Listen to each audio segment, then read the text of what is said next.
I'd like to say that we were both right in some capacity. I was claiming that it was all the Jedi messed up. You reckon there was like some culty death thing happened. Oh, Sage got excommunicated. Yeah. Web Weaver got killed. Oh, yeah. the Web Weaver death. The most brutal, like, individual death we've seen, by the way. Just ripped in half so slowly as well. From the Obi-Wan TV show. Oh my god, I forgot about anything Star Wars. I'm fuming. We'll have to do this again. Whatever your opinion might be of that show, whether it was a very good show or maybe it wasn't necessarily the strongest Star Wars show we've had, that's fine. This finale, when Obi-Wan finally faces off against Darth Vader / Anakin, and they have their fight. Summer 2026, we are set to see Toy Story 5 and Shrek 5 both release.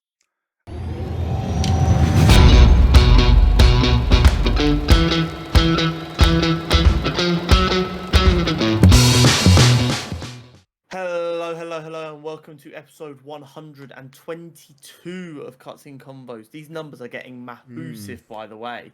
Yeah. And for a mahoosive number, we've got a mahoosive episode. We've got a character profile on the one and only Frenchie from The Boys.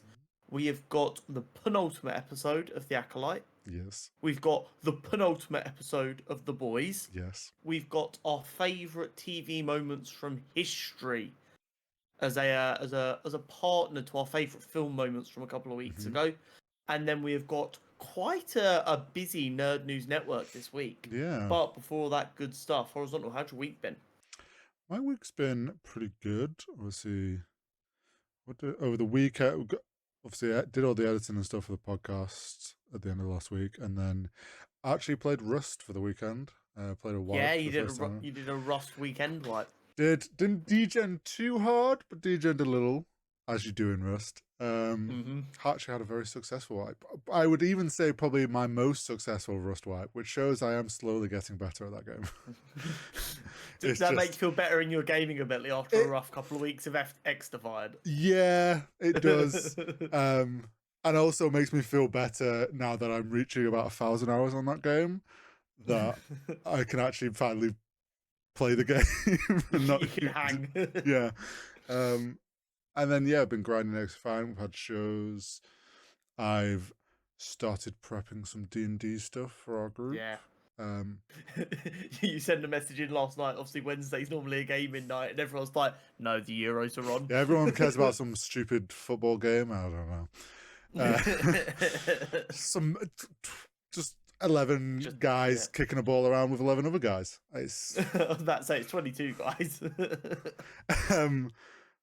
But yeah, so bit of D&D prep. Also in the D&D realm, I'm very excited. I know you haven't watched the first one of Brennan's with Critical Role, but tonight is the first episode of that. All I will say is, this isn't a spoiler for the first one, but when you eventually do watch it, it's based in the time of Critical Role's lore. Like that world that Matt Mercer's made is a way back in history. It's set on a floating city because it's a time of high magic. This next one is also set on another floating city, and Brennan's like, it wasn't on purpose. It's almost a meme that it's like, we have a flying city, let's call Brennan. But I'm very excited for that. This is my floating city. There are many like it, but this one is mine. It's almost like Matt's like, Brennan did the first one so well. There's no point me doing it. But that's funny. That's been my week. Pretty chill. Yeah, fair enough. How's yours? It's been chaotic, man. Like I'm very set in my ways of what I do. Monday's a prep day. Tuesday and Wednesday's a stream day. Thursday's podcast. Friday's edit. Weekend is stream if I have time. Weekend is a little bit more fluctuatable. Last weekend, obviously, England had their quarterfinal game. So I understand. Round watching that of all the family. Then on Monday, on them, we knew we'd obviously got through and we'd be playing on Wednesday. So I arranged for my family that after work on Wednesday we'd go around, which of course meant there'd be no stream Wednesday. So I was like, right, I'll get in, I'll do my normal Monday prep, and I'll try and squeeze out a Monday stream as well. Try and keep up how much I'm doing. And all day Monday, I had just a dull, persistent headache, which is just the worst. But I'm quite weird with my headaches. I don't need total darkness or total silence.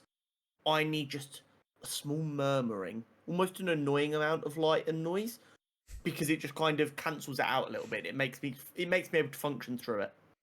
Get home, take my ibuprofen, do what I'm doing, and I lay down to wait to cook dinner till Jenna's going to be close to home.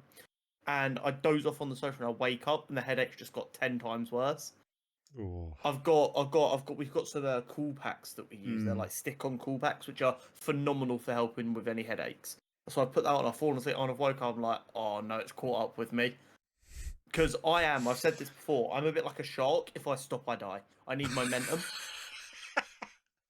Honestly, the worst thing I can ever do is stop, because then I'm not getting anything else done. And I think just stopping allowed the headache to catch up with me, and then I was just wiped out for the night, which sucked. But yeah, it's been a good week. That I know, obviously, Horry doesn't care, but a lot of people will. That semi-final last night was insane. To put it in perspective, Horry, England have been to 3 international major tournament finals ever. As the men's team, have been to 3 international major tournament finals ever. 2 of them have happened in the last 3 years. Like, when it comes to English men's team success, we are living in the most fruitful era, despite how painful it is and Southgate not playing the most exciting style of football. Which just means every game is heart exploding out of chest, anxiety inducing. But we do it all again on Sunday.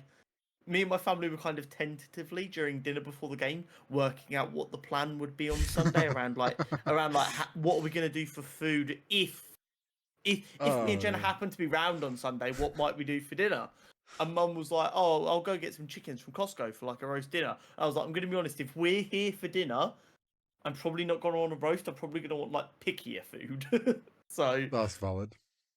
It's fun. It's games. One way or another, Sunday at like 10:30, 11, I'm going to be crying like a baby. Like the end result is ironically the same no matter what. But yeah, it's been an interesting week for sure. I've got a quiet-ish couple of weeks at work now. And then I'm off for a week as well. So that will be. Oh yeah, you are. Yeah.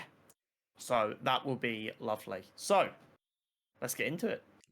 We've got a character profile on Frenchie, continuing our boys' character profiles. There's no trigger warning this week, as nothing in this is particularly triggering, but the boys is a little bit touchy anyway, so viewer discretion as always. Frenchie, aka the Frenchman, first appeared in The Boys #1, October 2006. Known for his strong connections with Billy Butcher and The Female, the Frenchman is the muscle of the boys, due to his use of Compound V giving him an increased strength and durability, with the side effects of also granting him superhuman smell. These powers make him ideal to be a part of the boys, with the only major drawback being his anger becoming uncontrollable once provoked. His past is not particularly clear or reliable, not for a lack of discussion around his past, but rather due to him being a largely unreliable narrator, with his delusions of grandeur and adventure making every story fantastical and dramatic. To our best understanding, though, this is his story. He was born and grew up in a small village in the French Pyrenees Mountains, where they spoke an odd dialect of French, hence being known as the Frenchman, or Frenchie. He was deeply in love with a local girl called Marie, and was happy. Shortly after, a war broke out, and he was sent to war, sent to fight. Marie and him promised themselves to each other, and she said she would wait for him patiently. The war took a large toll on Frenchie, leaving him mentally scarred and vowing a life of pacifism, with the only thing he wanted being to return home to his family and his beloved.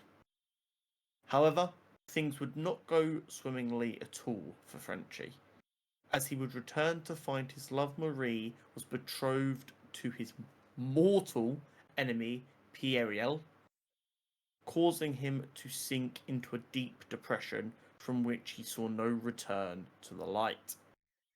His father tried to convince him to duel Pierre for the love of Marie, but Frenchie would not backtrack on his vow of pacifism. In an act of desperation to try and save his son's heart and mind, his father attempted to duel on his behalf, and as a result was fatally wounded.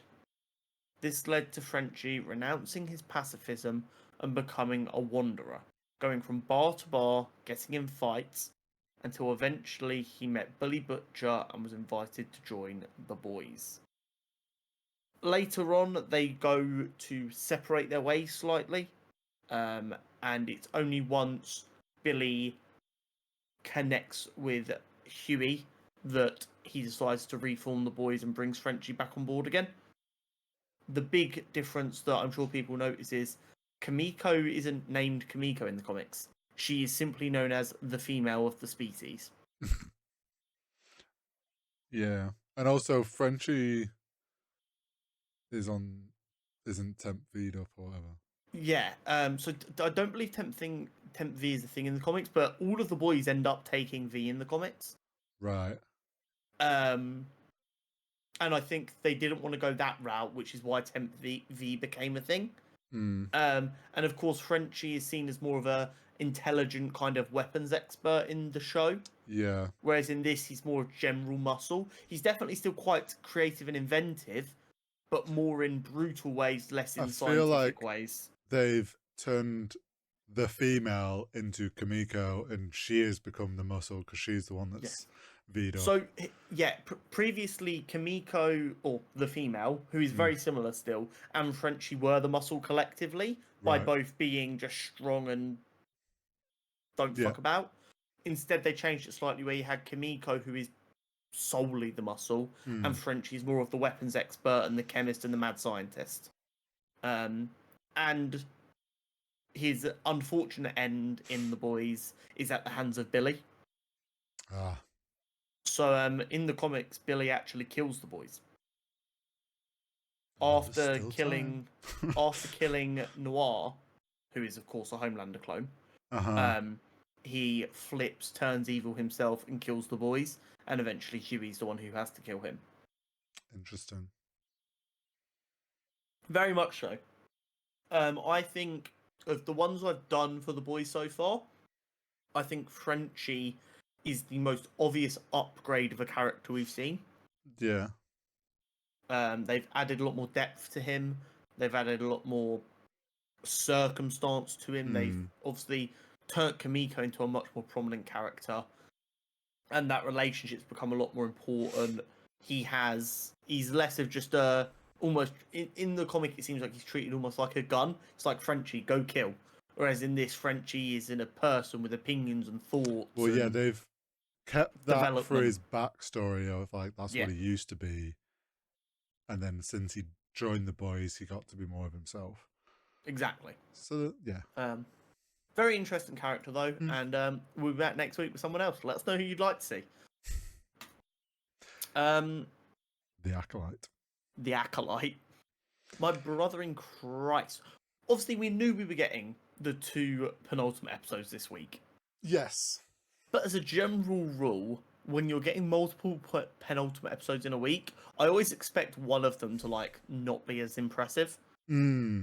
We really feasted this week, starting with The Acolyte. The Acolyte set the bar high. We got the second half of the story of Brendock like we've been waiting for all season. Yeah, so we said back, I remember I said when that first one came out, and I was like, we've only seen this from Osha's POV. There's some mystery going on here. We haven't got the full story. And we've known it's coming. We've presumed, okay, Sol started leading on to be like, oh, I need to tell you what's happened. They were obviously setting up for the actual truth. I'd like to say that we were both right in some capacity. I was claiming that it was all the Jedi messed up. You reckon there was some culty death thing happened. I feel like I was sort of right about May didn't mean to start the fire. I thought someone else actually started the fire because we didn't see May do it. But it's more May didn't mean to. It was all an accident. It seemed very much like May started the fire in a fit of rage as a child, and then it got out of control before she could do anything. Well, for me, it was more, she was like, oh, this book is what Osha's been scribbling. And she opened it and had a Jedi symbol. She was like, oh, I'm going to burn this. And then realized, that as a kid, didn't realize, oh, this wad of paper is going to burn very quickly. And I don't know how to put it out because I'm a kid. And then panics and just throws it all on the floor. Yeah. Which we also learned a little bit more about the ascension process and about the twins' nature in general, which I feel like has been kind of skirted around very slightly. Like, they put the information there, but they didn't want to make a big deal of it this week, did they? They kept it kind of very, like, nonchalantly dribbled in. Yeah, like, they also dropped, like, we saw more point of views on things of, like, when they did the test in the ship, we got to see May's test. And it's like, they questioned that. I liked that they showed us that, and we got to see, I've forgotten the female Jedi. Indara, questioning about, what she's tried to find more information about their culture. And like, May then opens up and says, well, Mother says we were to lead them. And she's like, you're a kid, how are you meant to lead them? And she's like, I don't know. I'm just doing this ritual that we're told that we're meant to do, and then we can lead them. Yeah. I'm not the boss yet. But it's funny because it's like, you saw multiple point of views of people that like judged things for being wrong, but then Jedi that like Indara, I think, was like, well, many cultures have markings and different things. Like, it doesn't necessarily. It's not uncommon at all. Like, the fact as well that they were actually there on a peaceful mission, and it was Sol stumbling upon. I think the big segue is Sol is not this righteous Jedi Master that we all kind of thought he was.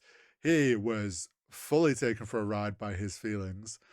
Do you know what I think the beauty of that is as well? Throughout the show, if you look at the Jedi who were involved, Indara took herself to a planet in the middle of nowhere. Kelnaka took himself into a deep forest. And was scribbling things on the wall. Yeah. Torbin has meditated for 20 years without moving a muscle. He's the only one still, like, very actively in the Jedi community. So we, as viewers, based on the information we're being drip-fed, we're like, oh, them three fucked up, they feel guilty, Sol did the right thing by saving the child, and that, and you know, it's almost it's a way of, not to get too political, because, you know, Star Wars has never been political, but it's almost like a religious order. Maybe the people who are front and center claiming they'd never do anything wrong are the people who they need to keep a closer eye on. Because, you know, we've never had a story like that of someone who has access to children in a big religious organization maybe misbehaving and needing to be checked. Well, it's like, I kind of gathered that there was, I made the guess that maybe Kelnaka or Tobin got mind controlled again, and then that was, and it's like the fact that they had Kelnaka had exiled himself to a forest and was scribbling on the wall, clearly, like, that proper messed his mind up. Like, he was clearly having visions of that stuff. Yeah, I read something about that, which is interesting. So in lore, Wookiees are very protective of their claws. They view them as tools. And anyone who uses them in an offensive way is called a mad claw. And they're seen as like, they're seen as unworthy. They normally get exiled because they're seen as someone who can't control themselves. Yeah. So, despite the fact he had his mind taken over, culturally to him, he feels he's exiled himself because he's like, I'm a bad person. I'm supposed to use these for like making tools and being productive in society, not to attack people. And I've marked my friend for life with my claws. That's why he exiled himself. Yeah, and like obviously, like the scribblings was probably like nightmares or whatever that stuck in his mind. Tobin meditated. I think actually this shows more because he was the reason it all sort of went wrong, because he was so desperate to get home, he sped off. I think that was the case of like, he couldn't trust his own emotions anymore, so he's like, well, I'm just gonna exile myself to meditation. Indara was just she covered it up of sorts, more just didn't give all the details. I think the reason Indara took herself away was because she was aware that she fucked up because she didn't have control over a mission that she was in charge of. And I do see her logic by covering it up, as you say. She was like, they're all dead, which they thought they were, which was a rational thought. All that we can do by being honest here is bring more harm to the one surviving child. We may as well try and create a good outcome out of this. That's not the right thing to do, but you can see how she falls into that trap. Well, yeah, it's obviously that thing of like, there's no point if we want to give Osha a chance of being a Padawan, if we give the truth, they're not going to be okay with it, and that just causes it. So let's this is the situation we're in. We have to accept and kind of make the best of it. Sol obviously, whether it was like he genuinely felt a connection through the Force to Osha, or if it was just his emotions got the better of him for a Jedi and felt this strange attachment that they're not meant to listen to, but plenty of Jedi have listened to their attachment things, even though our favorite Jedis, Jedis listen to their feelings. So it's not necessarily it was a bad thing. I think he just acted too rashly, hence why he ends up killing. I think that's the perfect way to describe it. Like, he panics in the situation when Mother starts doing the weird. So this is the thing. Okay, so these witches are very much I think a mix of Force users and witches of Dathomir, because they start doing weird magic-y stuff, but obviously they still have a connection to Force in how we understand it. But when she starts doing the weird like smoke form, Sol just panics and he's like, oh shit, he thinks they're about to do something to the kid because he's got this in his head that they're going to sacrifice them. It's almost, do you know what it almost is? It's almost like going, if you're in a place that isn't your place, maybe don't assume the natives are savages. Maybe like try and understand their culture a little bit and don't jump to conclusions. Yeah.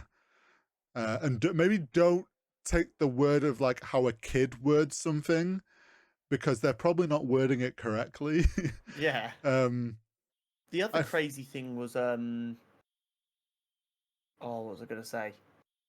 The line that Mother gives before she goes to teleport, or as she's dying, I can't remember which it's like, you Jedi and you're meddling, you're going to cause the end of the universe. And like the way it's phrased is so very much, you'll just sit there and you're like, oh, she's like literally telling you that if you don't fix up and look sharp, Order 66 is going to happen. It's the line of something like, your need to overstep or something is going to be the downfall of yourselves. Something along, and it's like, oh shit, Jedi in the universe. You are calling them out on, and it is, right, we've been saying it throughout the show, this is showing the Jedi's like blindness to just everything and thinking they're in this like righteous place. And actually that's what causes their downfall. I think it was so sad though that like the Mother says, I choose being Mother, and she's going to let Osha go be a Jedi, and then ends up dying for it because she was actually about to go protect her daughter. She was going to protect the daughter who wanted to stay. She was going to let the daughter who wanted to be a Jedi go be a Jedi. Yeah. And Sol misread it. Realizes, I think, in the moment that he's acted too rashly. And then, like the number one thing Jedi aren't supposed to do. And then next thing you know, oh look, there's a Wookiee that has had his mind taken over. What a fight. You were upset that we didn't, you were like, oh, they've got a Jedi Wookiee, we don't get to see him. I feel like they've made up for it. Do you know what this also does in retrospect? Go on. Makes Kimir even more scarier. Yes and no, because if Kalnaka wasn't terrifying, he's like with Sign Chen, if he's snuck up on him, or if we also don't know if it's sort of like Torbin. Do you want to play a game of trying to sneak up on a Wookiee Jedi? Yeah, but this is a Sith. I don't give a fuck. But actually, more so, it could have just been Kalnaka accepted.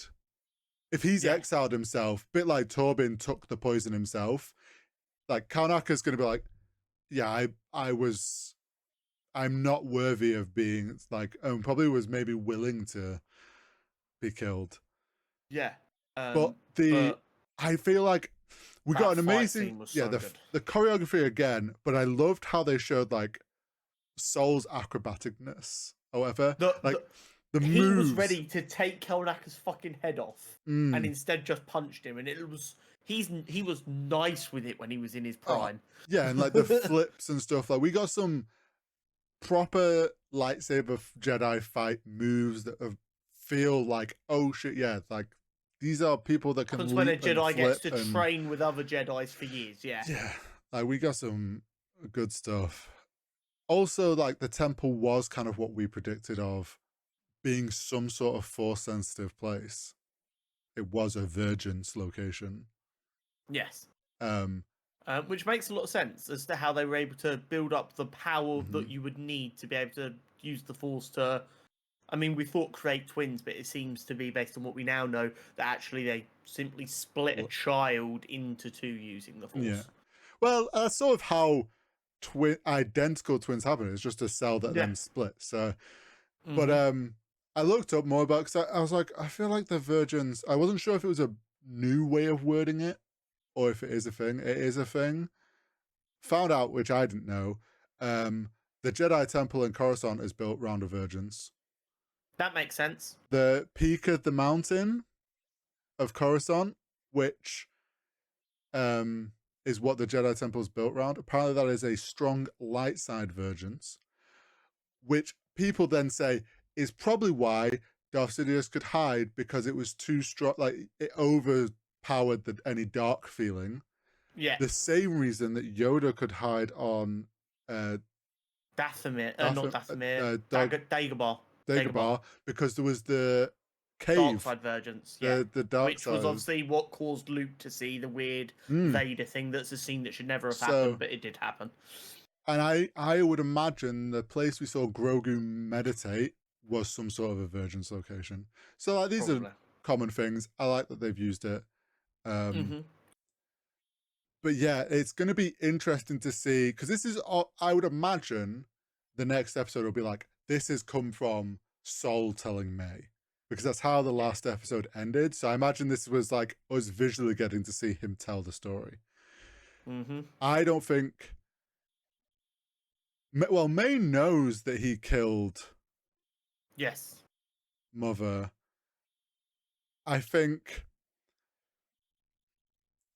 there'll be some. I don't think she'll be any less pissed. Like she's still gonna feel the same she has. Maybe the way he's explained it, that like we weren't there. It was all for the right reasons. We just fucked up along the way. Maybe she'll understand that a bit. I think Osha will be pissed if she finds out that her that her master killed her mother and let her sister fall to her death just to save her because she wanted to be a Jedi. And I think with Chimera currently seducing and manipulating her to the dark side, she's already not in a good mental space. And it wouldn't actually surprise me if Osha turns on Sol and that pushes her to like be the. I think we're going to see the twins do a complete 180. Because I saw someone talking about it as well. It was like, if they're the same soul, like essentially split into two people, does that mean they can never truly experience balance? So with Osha being a Jedi and training as a Jedi on the light side the whole time, that made May easier to be manipulated by the dark. And then by them swapping places, they both have to. That's a good point. The soul has to stay in balance, so one of them is light and one of them is dark. Yeah, they either need to both be like grey Jedi, or they're going to be balanced on either side. That's a good point. And maybe we end up seeing them fighting each other, but on the flip sides this time. And I worry for Sol's life. I really do. Sol's gonna die, and maybe he should. That's the thing. I don't know if it's like now he admits it and he realizes, maybe he accepts that does like a just stands there and takes it sort of death. Well, because he clearly feels guilty about not saving May. He obviously feels guilty about it all. Yeah, I won't be surprised if we see like Kymir or maybe even Osha going to strike May down, and he like takes it to balance his own feelings about it. He's like, I failed to save you once. I've saved you now. Possibly, I'm at peace with that. Yeah, maybe he jumps in front of May. Osha kills him because of that. And then that tips her even more because it's like that moment of like, oh, I've actually finally killed someone. It's obviously all going to get covered up. Absolutely. I actually don't think we get answers about the scar on Kymir and stuff. I don't know if we get those answers. Because I think we're just Venestra or whatever is going to go back. They're not going to be able to get hold of Sol. They're going to then just be like, well, May, like, clearly he's died to the situation. Cover it up because they can't. Maybe they'll flip it to the counselors. Oh, they went to see Kalnaka, who was mad and he killed them all. And do it that way. I don't know. But yeah, it's very much going to be covered up. And I think you could be like that theory of like Osha and May have to balance each other out. I actually think it's quite a solid idea. Yeah, there's some validity to that concept for sure. But we're in for a banger episode next week. That's for sure. The finale is going to be interesting. I kind of want another like solid fight scene. Yeah, I need more. But yeah, it's definitely going to be interesting to see where this goes, and if we get any reveal of other theories that have been out there, like if this guy's called Ren or if he is Plagueis' apprentice or anything like that. I wonder if we'll get any hint towards that stuff again in the finale. Maybe. But very, very interesting for sure. The Boys' penultimate episode.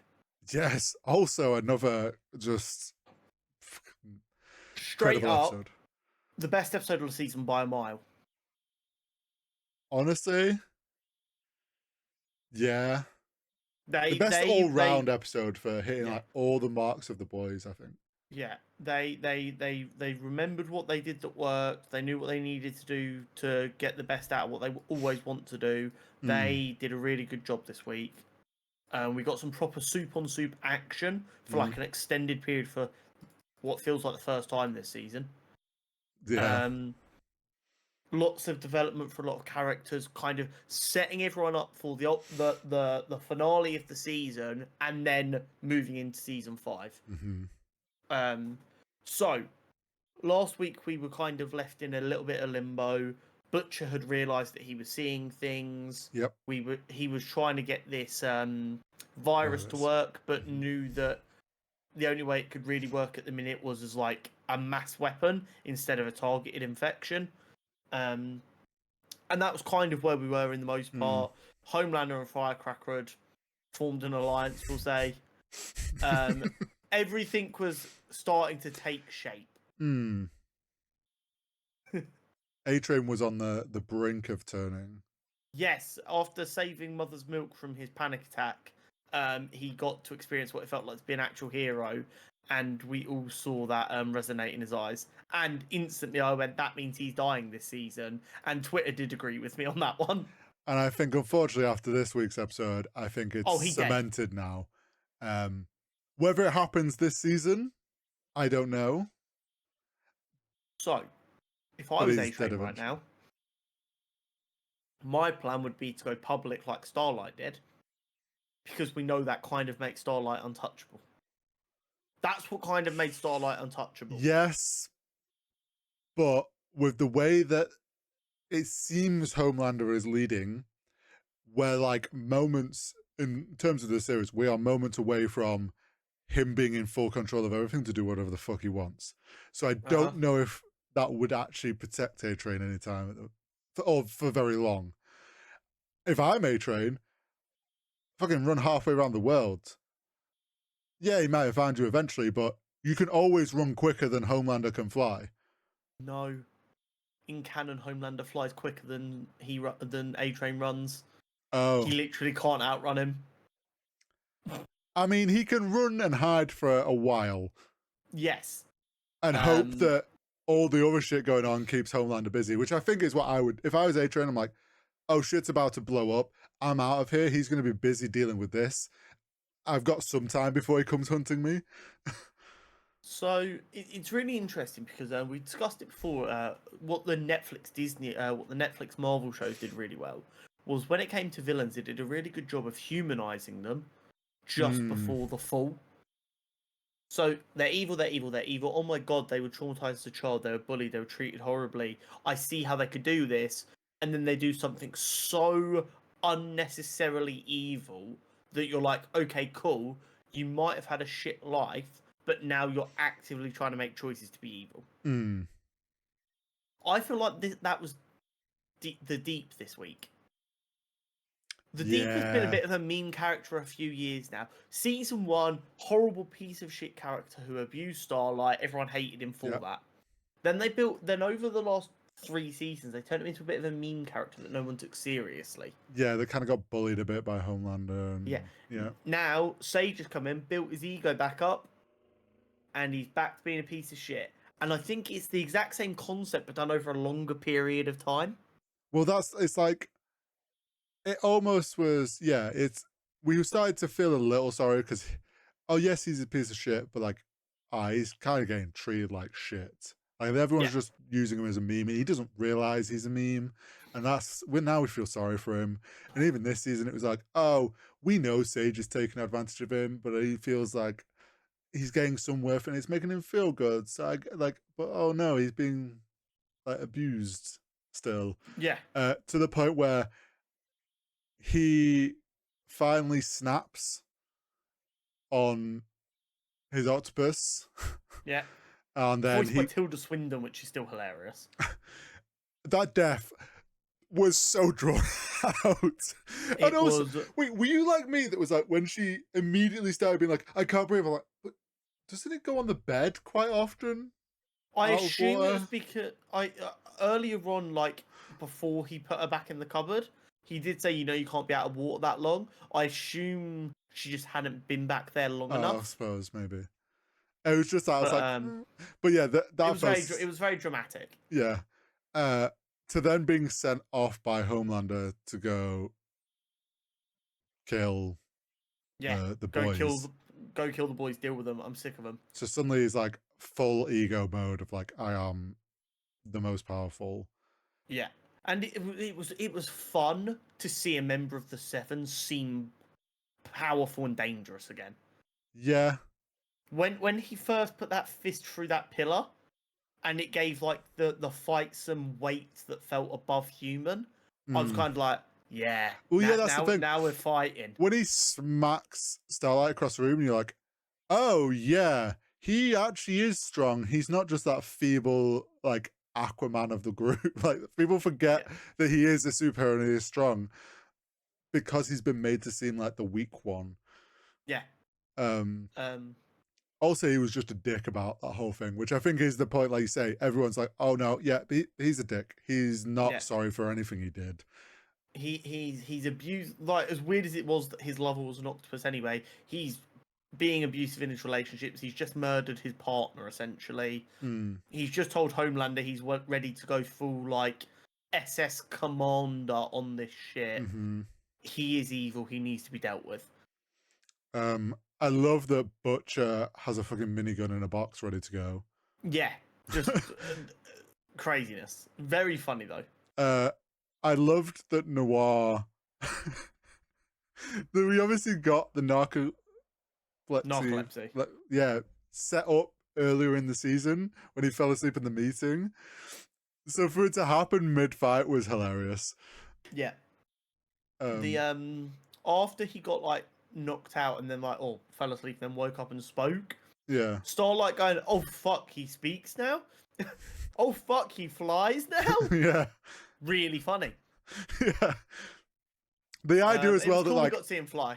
They would know enough about Noir that like, and would they have known he died? Homelander killed him. No, they didn't know that Homelander had killed him. So then it's just like, suddenly he flies. That'd be like wait, this wasn't on your like card of what you can do. What the fuck? Not knowing it's someone different. But then what else? Obviously, the A-Train's flipped. Oh, Sage got excommunicated. Yeah, Webweaver got killed. Oh, the Webweaver death. The most brutal, like, individual death we've seen, by the way. Just ripped in half so slowly as well. Every other kind of really graphic death like that has been more explosive. Yes. That, like, even Firecrackle's like, I let that man, like, suckle on me. So, that is scary. I'm like, I got from Firecracker, I was like, she was scared, but also maybe aroused. It was like this weird thing of like, am I happy that he's like I'm right hand to him now, or am I scared? See, I kind of got the vibe that she was terrified, but she was trying really hard to not appear terrified. Maybe. And it was kind of like I can't let him see that freaked me the fuck out, but what the fuck? I suppose she has shown that like she is pretty normal, and she's a played her cards to she's just played her cards to move up into powerful positions, but she hasn't actually like got the backbone for those positions. Exactly. But seeing once again another like this episode was really set on like reminding us how terrifying supes are. To just watch him rip another supe, by the way, clean in half with his bare hands was after wild. That supe had just spent about 5 minutes shitting himself with web. That honestly made me feel a little uncomfortable. The constant like wet, like noise. It was literally the Foley artist needs locking up for that one. Like it genuinely sounded like someone shitting themselves, but obviously they can get away with it because they can just show it as web coming out. And it was like, oh, this is kind of gross. And then he rips him in half, and you're like, oh, not quite where I wanted that to go. No. But do not get it twisted. I know they're parodies of Spider-Man and Superman. Don't go fuck. Spider-Man dog walk Superman. I'll die on that fucking hill. Really funny though, and it's just Sage's complete disdain for everything. It's like, you killed Webweaver. Why? Well, he was the mole. It's like, you thought he was the mole? That motherfucker's a junkie. He'll say anything just to go home and get high. Yeah, it's almost like she is not surprised by like their stupidity, but then you can also sense that she's like, oh shit, he's not listening to me anymore. I've lost my kind of position of power, which she clearly had started to enjoy being in. Or this like sense of control she thought she had over Homelander. She's now realized, oh. Yeah. And because he's like letting her walk away, I wonder, does Sage flip? I don't think so. But does she flip? Not yet, anyway. Does she flip but try to play the boys and claim that she'll help them get Homelander, but actually it's still all her just playing her own plan? That is more feasible. I don't think she outright flips. She might flip allegiance purely for own self-gain. Yes. But that'd be about it, yeah. But if she knows that even with her, the boys probably don't win, she won't get involved. I just wonder, you've also got to remember, she's the one who's been in contact with the shooter. Yes. She's the point of contact for a lot of these plans set in place. What's stopping her just now set them to do what she wants solely? Mm-hmm. Other than fear of Homelander just coming and caving her skull in. Yeah, I mean, Homelander was heartbroken about A-Train, which was a bit surprising. Yeah, it's all very strange how this kind of ramped up very quickly. And don't get me wrong, I'm used to it, but it caught me off guard a bit. How quickly it was all like, oh shit, they all know that A-Train's the mole. I'm curious why Ashley didn't take the escape option. I feel like she wants to help, but she knows she can only help inside. Do you know what? I think she knows A-Train's dead. Like she's realized there is no way out of this unless you're dead. Like you might seem like you can walk away. Like Sage has been fired, but let's be honest, Homelander at any point could go kill her for what he wants. Like I think Ashley realizes the safest place is actually to just stay. And because A-Train's been found out as the mole, they don't know she's got anything to do with it.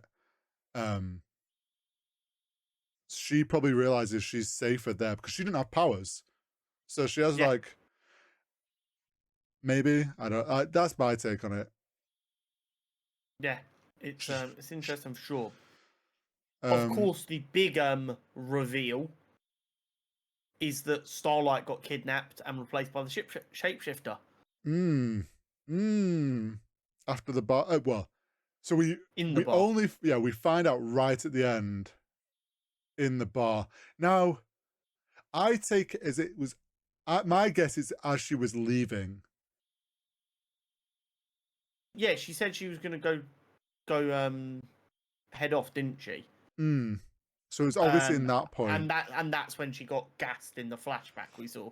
Which also now means Huey slept with the shapeshifter. Yeah.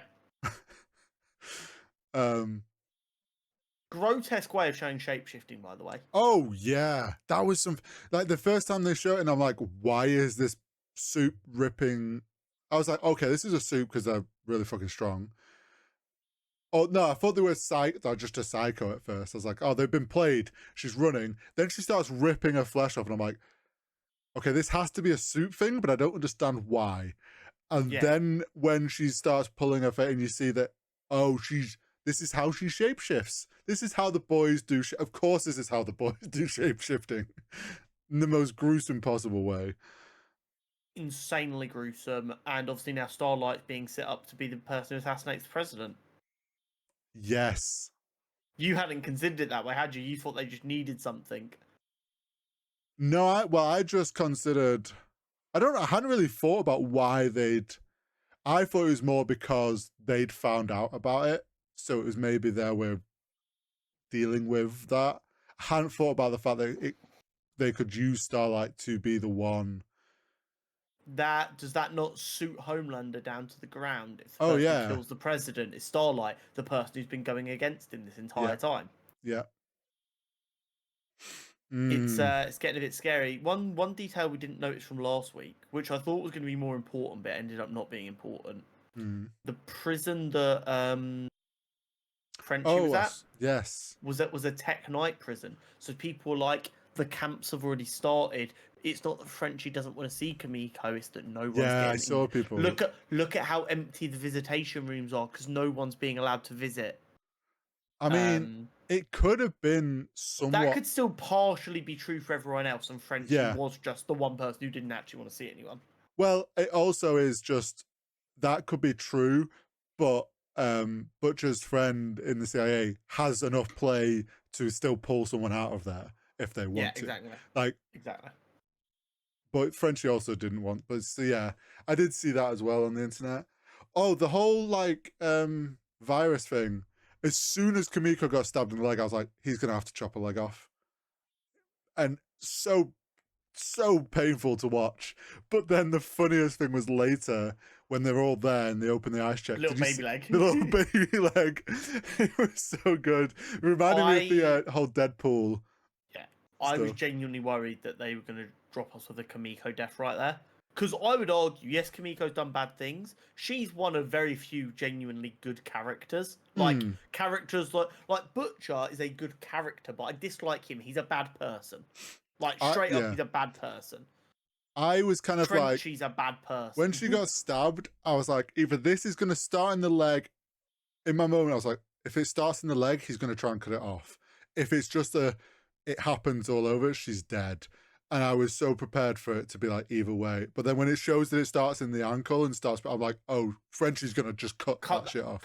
Cut that shit off. Of all the people that it could have happened to, the doctor guy picked the worst because he has it. Like, this is the person who we've seen regens limbs. So like, we know she's going to be okay as long as you get that leg off. The fact that Frenchie had bought her a little cuddly toy or whatever as well. The little plushy thing. Very Ryan. funny. Ryan is flipping back again. He's actually seeing the light. This Ryan saga is going to beat the shit out of us until the end of season 5. I promise you that right now. I think Homelander will obviously find out what went on, even though he's been busy. He's not going to be happy. Or he's going to do something that gets Ryan back on board. Yeah. Because I think the thing that tipped him is Butcher obviously sent him the photo. Yeah. So that's kind of tipped the scales back towards Butcher's side.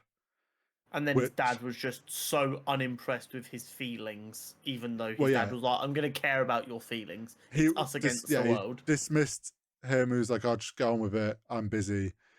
It was some weird thing that he's been made to do again that he's like... That's obviously tipped him back. You can see his mother in him, kind of like, this doesn't feel right. And where his dad, being supportive like he was last episode, can keep him where Homelander wants him. Homelander taking his foot off the gas and just suck it up and deal with it. Allows him to go, 1 second. Let me think. Well, no, this is wrong. We see, he's got a lot of his mother, and we see the Homelander side when he was getting the assistant to slap. That smirk was very that side of him of enjoying someone do as he's told them to do. Yeah. Oh, I think it's the enjoying seeing someone be punished for something that he thinks is wrong, and Homelander's just losing the control over what Ryan thinks is wrong. Yeah. It'll be interesting to see if he flips back again to Homelander side. I think he does, and I wonder if the final nail on the coffin will be he finds out about the internment camps or something and sees all that happening, and he's like, what do you mean this is what's right? This isn't what's right, Dad. And I won't be surprised if the big reveal they go for is Ryan finds out that Homelander raped his mother. Oh, that could be. Yeah. I hadn't considered that might come out. Yeah, that's true. Ryan very obviously still cares about his mother a great deal, obviously. And I feel like that would be enough for him to go, you fucking what? Yeah. But it will definitely be interesting for sure. Before Starlight got snatched and switched, she started questioning Butcher about him going crazy. And I said, I think this season will end with him revealing this tumor's got powers. And that's how the group finds out. He almost did it in the fight. I was like, oh shit, we're going to get a tentacle come out of his mouth or something. I thought some weird shit was about to happen. And I loved the way they played it off as he was, hit the guy that he sees, my brain. Kessler was like, well, silence treatment goes both ways. I like that it's there was a bit of mindfuckery going on there, showing that this tumor has its own control over things. So, would you like to hear my batshit theory about this tumor? Okay. So, for those who are aware, there is an animated The Boys anthology series on Prime Video called Diabolical. Okay. Kind of like a Visions.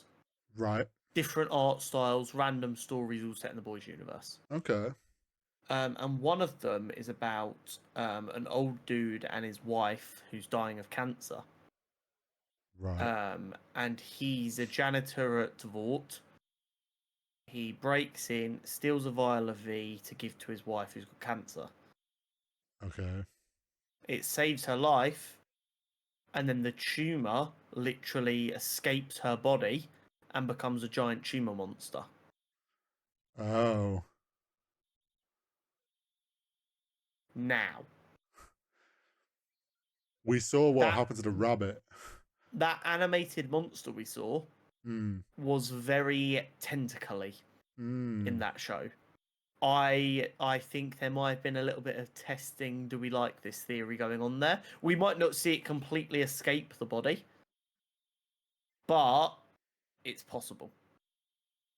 Well, we know it's wiggling around in there, so I think for our opinion, I guess, as far as the viewers are aware right now, we probably don't think of it more than just a tumor in the head, because all we've seen is little wiggles. But like when we saw the rabbit, there was some pretty big tentacles coming out of its stomach. I'm picturing it decides to help for whatever reason. Maybe Butcher's about to die, and this is in front of everyone. Like, massive fucking tentacle comes out of his mouth or something and just absolutely decimates something, and goes back in, and everyone's like, "How the fuck is that inside you?" Sort of. Yeah. Kind of almost a flirking kind of vibes. Yes, that idea. You could be right though. That could be, maybe they bring it. It does. Maybe that's the season 5 issue. Yes, exactly. Very curious how next week wraps up though. A Train's days are numbered. Whether they end this season that way or not, there is no way A Train gets out of this show alive. I also wonder the fact Sage knew about A Train, and she says that does she, now she's fired, try and play A Train in some way? Maybe. But yeah, A Train's days and numbers. How long will the group figure out that Starlight's been shapeshifted? How quickly do they realize that? I assume based on the way shapeshifting rules work here, and we don't know, that the shapeshifter must get some level of memories. Because the shapeshifter remembered the conversation they had earlier that day and knew the passcode. Yeah, so it must be. So, if they have their memories, that makes it a lot more difficult to notice a shapeshifter. I wonder they don't have to guess at conversations. It's gonna be like something. There's gonna be some slight slip up, or something, I guess, or somehow someone finds the real Starlight. Obviously, that's a big. Do you know what I reckon it's gonna be? Or it'd be a very boys thing to do. Butcher shoots her in the head because he realizes something's up, and none of them listen to what he has to say. Based on the way the skin ripping works, she probably doesn't revert to her original form, and it's only when Starlight eventually manages to escape in a couple of episodes next season, maybe, that people realize that Butcher wasn't fucking losing his mind. Well, it could be that. Yeah, I wouldn't surprise me if there's some situation where he's unsure, and Butcher's way of being like, well, fuck it, if I'm wrong, shoots her, and then it is like everyone's like, nothing happened, she didn't change, and you just fucking killed Starlight, and then an extended pause, and then skin starts to melt off or something, and everyone's like, oh wait, what the fuck? Then Huey realizes he's fucked her. The big concern is Starlight doesn't have any food or water. She ain't got long. True.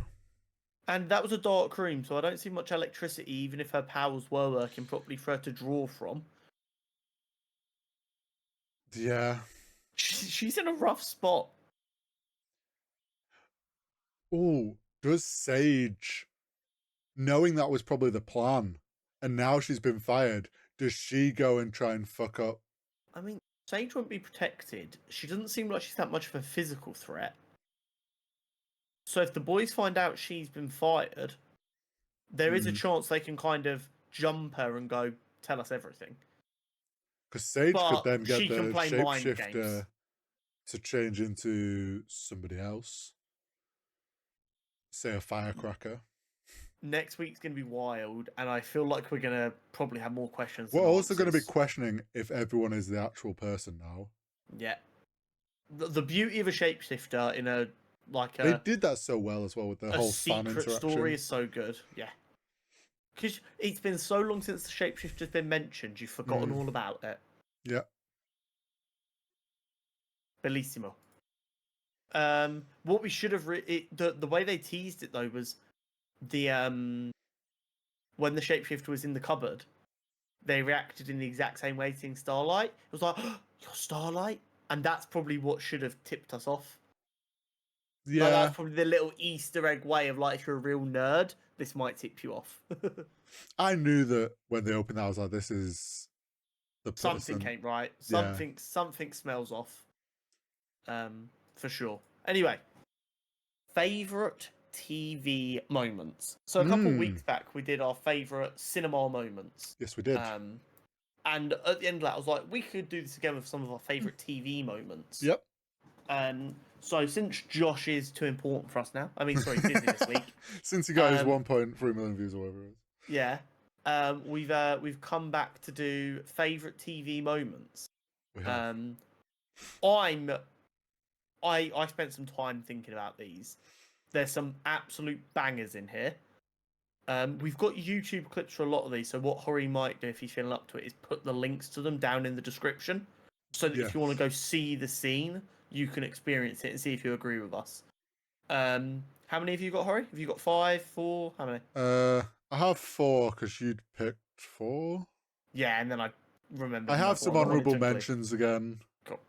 So what we'll do is we'll alternate and we'll go back through them. So what I'll do is I'll talk us through the scene, and then if there's additional context for the episode that is needed to explain why the scene's so important, I will. So starting off with the reason I wanted to do this segment, Doctor Who speech to Acolyte. So this is genuinely the YouTube clip from the official Doctor Who channel is saved in my watch later list because every 6-ish weeks, I'm just kind of like, you know what? I need some vibes right now. Late night before bed, I go and watch the video, and it's there. You know, like them old school like YouTube Hopecore music videos where they'd cut like iconic speeches in. Yeah, it has that kind of effect on me. Love me some Hope, yeah. Doctor Who has been a huge part of me as a nerd for a long, long time. I fell out of love with it a little bit in my mid to late teens, and it's coming back to me now. But that was like before superheroes, before anything. That was my first fandom obsession for sure.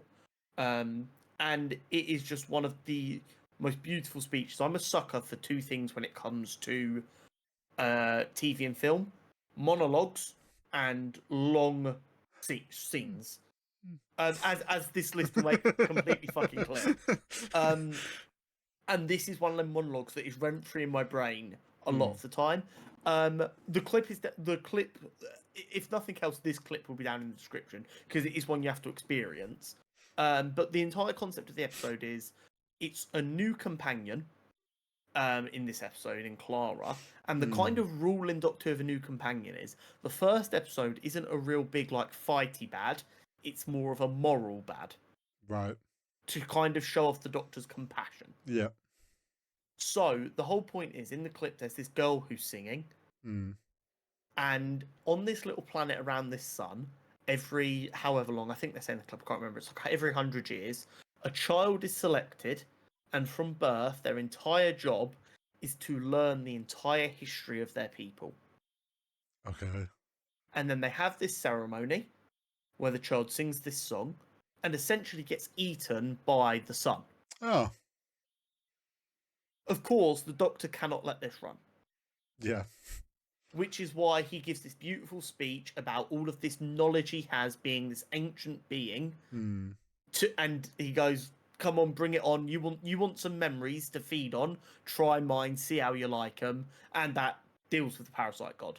Yeah. It is gorgeous. Matt Smith's performance of that monologue is spellbinding. Yeah, having now seen it, do you understand why I rave so much about this scene? Yeah. Oh yeah. And the fact there was the singing in the back, there's singing in the background. Gorgeous. It is the absolute peak of what Doctor Who should be, in my opinion. That kind of, he doesn't need to fight you. Like I've seen a lot of writers who've written a lot of Doctor Who talk. Their favourite thing about the Doctor is a lot of people think the sonic screwdriver is his weapon, but it's not. The reason the Doctor has 2 hearts is because his weapon is compassion. Well, yeah. Obviously, you think about Doctor Who, there is plenty of like memorable speech moments and stuff. Yeah. I limited myself to 1 for this. Yeah. But I can totally see why that's. Look, I never really watched the Matt Smith era, so obviously I didn't really know any of the stuff that he went through or his Doctor went through. But it's the same with all the Doctors; they've all had some moment like that because that is, like I say, who they are. But yeah, if you've got, I think it's like a 2.5 minute clip. If you've got some time and you want to feel like a speech coursing through your veins, big recommend. Okay, for my first one, semi-recent-ish. Okay. from the Obi-Wan TV show. Oh my god, I forgot about anything Star Wars. I'm fuming. We'll have to do this again. I had a couple that I was trying to like. Both happen to be revolving around Darth Vader. Naturally. But this is the one from Obi-Wan. It is the finale, and that moment of which I think, whatever your opinion might be of that show, whether it was a very good show or what, maybe it wasn't necessarily the strongest Star Wars show we've had. That's fine. This finale, when Obi-Wan finally faces off against Darth Vader / Anakin, and they have their fight. The fight alone, incredible. We see like the most powerful Sith against the strongest Jedi, and like they sell both of their strength incredibly at moments in that fight. But then I think the real kicker that like I love about that scene is the way they did the kind of face-off discussion where he slightly damaged Darth Vader's mask, and then he still wants to believe that Anakin's there, and we get this back and like the flip-flopping of voice acting between Hayden Christensen and his name slips my mind. James Earl Jones. James, yeah. And to go between Anakin and Darth Vader, and how he's like, Anakin is no more. I killed Anakin. And this, like, for us that grew up with the prequels, and obviously Hayden Christensen got a lot of hate back then. We've all loved him. He's finally getting the love he deserves. His performance in this, and like for us to have that kind of story where they finally get to, like Obi-Wan finally got to face who Anakin had become and put it all together and put it all there and accept that like Anakin is dead. I think they sold that in such a fucking amazing way. And I mean that there's the meme that I constantly see on TikTok with the red lightsabers, Darth Vader side, and you swipe and then it's Obi-Wan. It's like the bad thing versus my good opinion. Like that's become a meme. The other bit I really enjoy from that scene is the way they use the light of the lightsabers on his face when he's monologuing. So when it's Hayden and Anakin's voice, it's a blue light. Yep. And then when it transitions into James Earl Jones and Darth Vader, the light changes into the red. It's the art. The other scene that I'll say now as an honorable mention is the other part of that story of from Rebels when Ahsoka fights. Yes. They have a really cool fight. I feel a bit less of an impactful like monologue moment, but again, he has the moment of going, Anakin is dead. It's the same scene, but just for the nature of the budget and the people they had at the time, it didn't have the same weight. Yes. I completely agree. But yeah, that'll be my first. Next up is a pretty, I'm going to say it's my only basic bitch answer in this list, but it exists for a reason. It is iconic for a reason. It is Walter White's I am the one who knocks speech. Once again, yeah, exactly. It's like you've now seen the clip. Obviously, you've seen it before. I sent Hori all the ones I thought he might not have seen so that he had an idea of what I was talking about. But it's almost become memed a little bit, which I think has unfortunately damaged its power a little bit. But in the context of the story of Breaking Bad, it is such a powerful moment. So to put it in context, spoilers if you haven't seen Breaking Bad. Obviously, Walt becomes a meth creator and distributor and seller. Mm-hmm. Along the way, he comes across Giancarlo Esposito's character, who is like a drug kingpin. Yep. And he basically says to Walt, I'm just going to hire you to be my cook. You can stop selling. I'll handle that. I'll pay. Essentially, come work a corporate drug job, essentially, is the idea. And in that time, he's working with someone other than Jesse. Then, I can't remember the exact reasoning, but something goes a little bit wrong. I think it's to save Jesse's life. And he essentially orders a hit on the guy he was working with. Okay. Yeah? And that's where the I am the one who knocks comes in, because knock on the door, this guy opens it and he gets shot dead. That's why Skylar's freaking out, because someone that Walt worked with has just been shot dead in his apartment, opening the door. Yeah. And it's that moment that I think it's designed to be the moment you really see how much Walt has fallen and how evil he's become. Yes. Because you see that moment, and Bryan Cranston's phenomenal in this. You see that moment where it flicks, it's like, whoa, whoa, whoa, whoa. Who do you think you're talking to right now? Yeah. It's masterfully done. Anyone who was laughing and like, oh, Bryan Cranston's a comedy actor, they must have been just like, if Twitter was as big back then, it would have just been sending Bryan Cranston tweets going, "I'm so sorry, wasn't familiar with your game." Yeah. Phenomenal performance. Again, so impactful. It's along with a couple of other moments in the show. It's like a bookmark point where you like recognize a new low for Walt. Okay. I won't say any of the others in case you get around to watching it, because they do need to be genuinely surprising. But it's just a slow descent that has a couple of bookmarks to remind you he's getting worse. He's becoming less controlled. It stopped being about making sure his family has enough money after the cancer kills him, and it started to become, I love the power, I love the money, I love every evil aspect of it. And it is just phenomenal. Yeah, it's an obvious answer, but sometimes the obvious answers are the right answers, and it is just amazing. I'm going to hit us in the feels for the next one. Oh, God. It is Fresh Prince. The good old Fresh Prince of Bel-Air.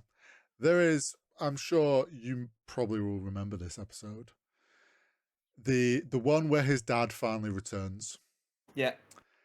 And specifically the moment in this episode of where he's been reconnected with his dad. He's meant to be going on a road trip with his dad.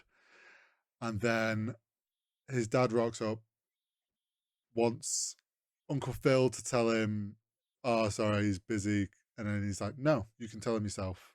So he tells Will, and then you get the moment of like Will being, how come he doesn't want me? And every time I see that episode, it chokes me up. And it hits so fucking hard. And for the, like, if you've watched, like, people that watch the show as it's going on, like, Will's this, like, comedic character. He is always, like, the messes around, doesn't take any, like, always comes across as, like, the jokey, like, isn't taking life too seriously. And I feel like this moment, everyone suddenly was like, oh shit, he is just a kid trying to figure shit out on his own without his dad. And I think the reason, and we've learned since, Will also, his dad was a shit dad in real life, and obviously channeled a lot of that emotion into the thing. And like him and the actor that played Uncle Phil, like obviously knew that. And I think together in the moment, like in that scene, you can see that they genuinely were feeling that for the real life situation as well. And like, oh man, it just, of all that whole series, great show of its period. But yeah, that moment hits so hard every time I see it. Yeah, it is. It's the performance there shows why Will Smith went on to be such a successful actor. Yeah. And yeah, it does. It hits hard, and that's crazy. I'm also going to hit us in the feels now. I knew you would do this. Which is how they've lined up. Not pre-planned, ironically. This isn't so much a moment as an entire episode. Yeah. And I genuinely think it might be one of the greatest episodes of television of all time. It is How I Met Your Mother, Season 6, Episode 13, titled Bad News. It is the episode in which Marshall and Lily are getting towards the end of their trying to get pregnant phase. And they've both gone to get tests. Yes. And the episode takes place over like a couple of months of like flashing forward and backwards while they're both getting fertility tests. They're really worried something's wrong. Initially, they're worried it's Lily because Ericksons have strong swimmers. Nothing could possibly be wrong. Yada yada yada. And then Marshall's parents come to town when Marshall needs to do his test, and you get a really funny scene of him trying to create a sample with his mother banging on the bathroom door. How I Met Your Mother is hilariously funny. Oh like, yeah, it's such a great show. But the reason it's the whole episode and not just one particular moment is because of one of my favourite details is throughout the show there is a countdown going on in plain sight. From the first scene to the last, there is a number counting down slowly, and it builds up in frequency. Yeah. And what we get in the last scene is some of the most gut-wrenching acting I've ever watched with just how powerful it is. So Marshall is in McLaren's, celebrating the fact that his tests have come back. They're both completely fine. It's just they're just being unlucky, but there's no reason they won't be able to have a child. It's all looking good. And he's like, right, I need to go tell my dad. Because him and his dad only give each other good news. So I'm going to go outside and call my dad real quick. So he goes out to try and call his dad. His dad doesn't answer. And a taxi pulls up. And Lily gets out in absolute floods of tears. And informs Marshall that his dad's died. The most painful part about this scene comes from the quality of acting. Because the actor, I forget his name, who plays Marshall, didn't know what was about to happen. He was told he was going to get given good news, and he was not given any more direction than that because they wanted as genuine and as natural an acting response as possible. Yeah. And his delivery of the line of "My dad's dead, I'm not ready for this" is like a fucking gut punch. I've only watched that episode twice because it's that difficult to watch. Because of just how good it is. And once you've seen it the first time, going through the episode, laughing at the jokes because they are funny, but knowing what's coming is... it's one of them episodes that gets seared into your mind. And it's one of those that, like, when you watched it for the first time, like, it hit so hard because, like you say, you're just unprepared for it. I've said for a long time, despite how I Met Your Mother's ending being underwhelming, the reason it will always be one of the greatest sitcoms of all time is the way it managed to weave such genuine heartbreak and tragedy into such a genuinely hilarious show so seamlessly. And this episode really epitomizes that. Yeah, it did. That if we do put the clips down below, it's just the very end warning of that. Warning with watching that one. Yeah, warning with caution watching that maybe one. Maybe don't watch the Fresh Prince one into that, because then you'll just be a mess. Yeah, exactly. Give us a happy scene for the love of God, man.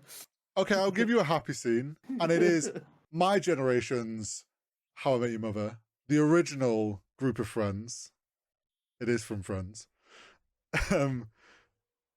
There is a few moments in Friends that are iconic and are hilarious and some of the most memorable from that show. It was tough to pick one. I'm going to mention the fact that the pivots, everyone knows the pivot scene. Yeah. Fucking hilarious. You can't move house or do any sort of physical lifting without having to shout pivot. Yeah, it's impossible now. But then there's two memorable ones I think everyone remembers. There's the quiz to win the apartment, which is just like he's a transponster. It's a great moment of just showing their like friends, like their friendship and how much they actually know about it. And like the guys actually know a lot more than the girls give them credit for. The other would probably be the moment like when Joey learns about Chandler and Monica, when he pieces it all together and he freaks the fuck out. But I think like that's the thing. There's a few really solid, funny moments that really showed that like group of friends. And I think similar to what you said about How I Met Your Mother, like yes, this was a funny show and it was a sitcom and like a lot of laughs. There was a lot of story into there, issues characters dealt with, and a lot more depth than a surface level appears to be with that story of them all and what they all go through. I mean, Friends, there's just so many, but I had to have it in the list because I fucking love Friends. Absolutely. Next up is my first foray into long individual shots. Daredevil. Yes. The first hallway fight scene. And I'm a sucker for a long shot, especially a combat shot as well, because they are so well choreographed and well put together. The reason that this one is so special to me is because of the fact that Daredevil gets his arse beat in this fight as well. Yes. It's not just him kicking arse down the hallway. Yes. You don't see some of the action, which is obviously like a director's tool to like make it so there's less chance of a fuck up. But also it keeps that feeling of you're walking down the hallway to save this child. Yeah. But also you see a number of crunching blows landing on Daredevil. He's already had his arse beat to get here. He's fallen apart, fighting his way down this hallway. He's like getting beat up more as it progresses because he's getting tired. Mm-hmm. It's a very powerful crescendo too, and I might be misremembering, but I'm pretty sure it is like Daredevil's first big save in the show. Yeah, where he gets to save this child. And it's a masterpiece. It became a tradition in the show. It's something we've seen manage to bleed out to become a little bit more popular. A lot of people realised that quick jumps in fights were normally to hide mistakes. And they were like, it's kind of... I'm not a fight choreographer. I don't know what it takes to be a fight choreographer. What I do know is, as a visual medium, seeing a well-choreographed fight scene with no cuts makes it more impressive to me every single time. The fewer cuts, the more impressive your fight scene will always seem.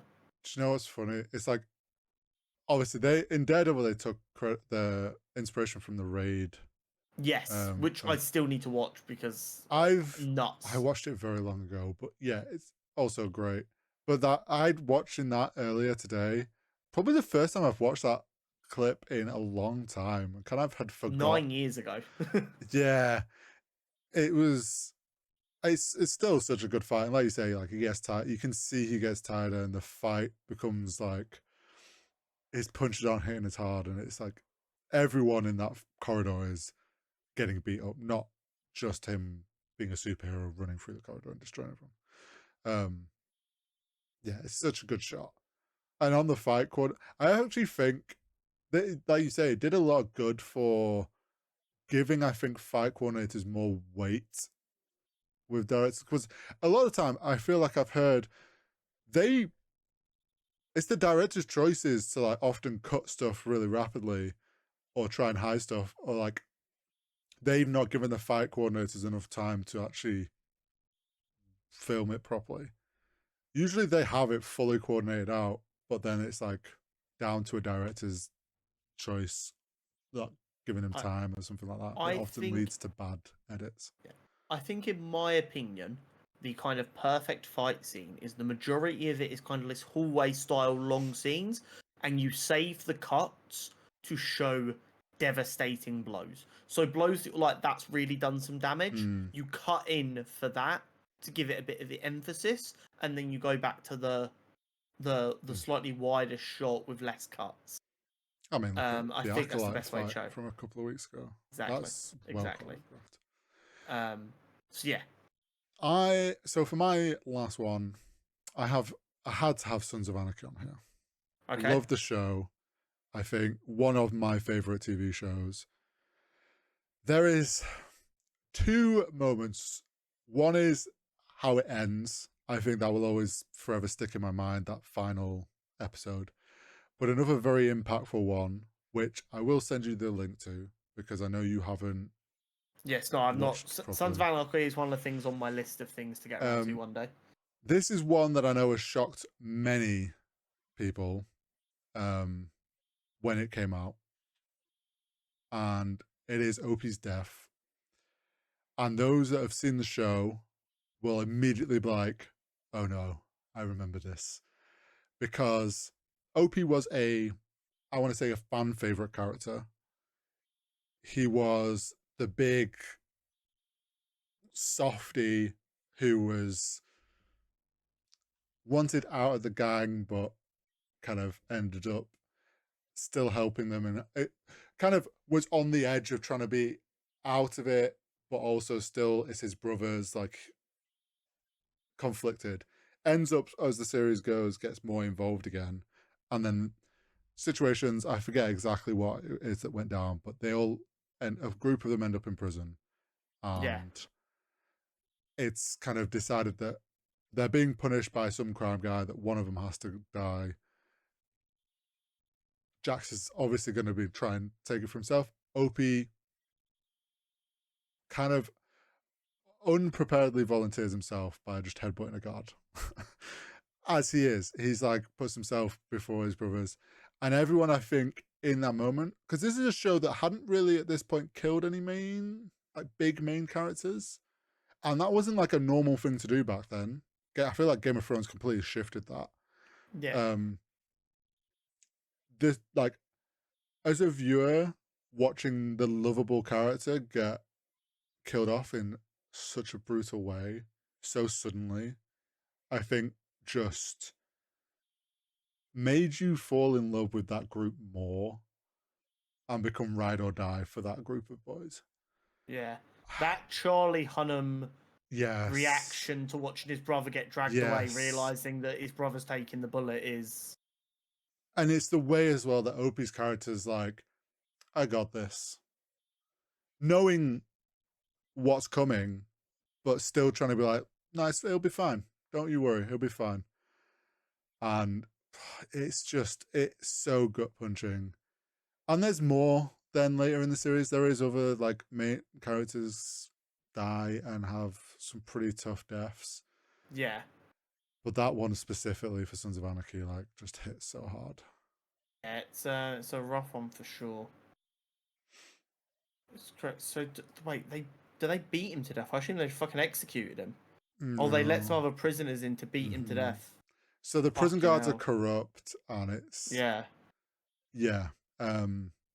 He has to watch his brother die. That's rough. The thing. That's and as the viewers were like, no, this isn't. No, he can't die. This isn't fair.